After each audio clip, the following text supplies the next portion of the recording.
I'm James Davis, warehouse superintendent here at Romeo RIM. I've been here a little over 2 years now, and I've had quite a journey. I started at a local farm when I was 14 years old. As I got to have a wife and a family, just working long hours and being in the field slaving away would have taken a toll on my body, and just emotionally, physically, it would have drained me.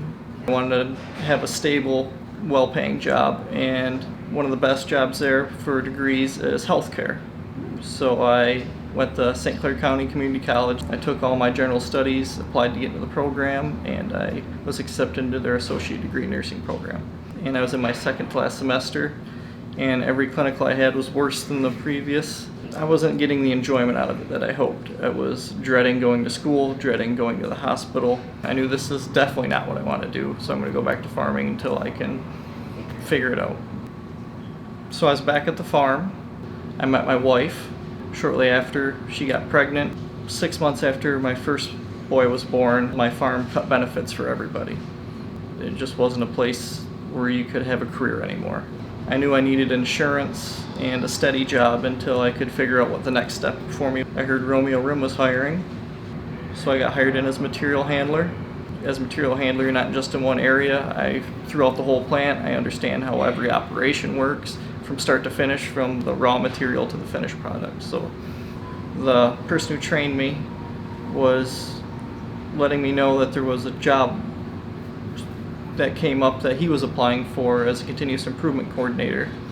And the current continuous improvement coordinator, Chris DiBianca, I kind of talked with him and let him know, what's this job entail? And he was telling me all about it. So I'd be interested in doing something like that down the road. I had only been here 3 months, so I was pretty sure that I wouldn't even be looked at as anything like that. And he told me, well, I think you'd be great at it. Go ahead, apply.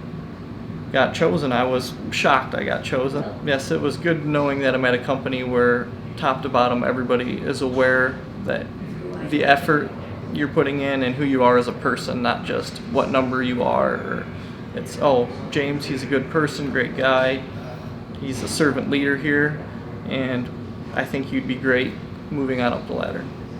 Since then, I have made another move at Romeo RIM. The materials manager came up to me and said, I couldn't picture anybody else here doing this job. You know our systems well. Would you be interested in being the supervisor for the dock? Okay. Well, as a company, we think you'd be great at this. We know it's going to be a big shock. We'll work with you. We don't expect you to take over and just do great with the department. We know there's going to be some bumps in the road. We're going to work with you. Any training you need, anything we can do to help you, but we believe down the road you can be a great warehouse superintendent. We've had a pretty successful transition, and from what I've seen numbers-wise and heard from the team, that the shipping department's the best it's ever been here at Romeo RIM. Turned from just getting insurance to a rewarding career. Here at Romeo RIM, like I said, they recognize me, the job I've done, who I am as a person, and they let me know that the sky's the limit here at Romeo RIM. Whatever you're willing to do and learn, where they're going to help you grow into that role. I would have laughed if somebody said, what do you think your chances are of being president at Romeo RIM even a year ago? But the culture we have here and seeing the growth that's available, I believe I could be the president here at Romeo RIM in the future, because the possibilities are endless.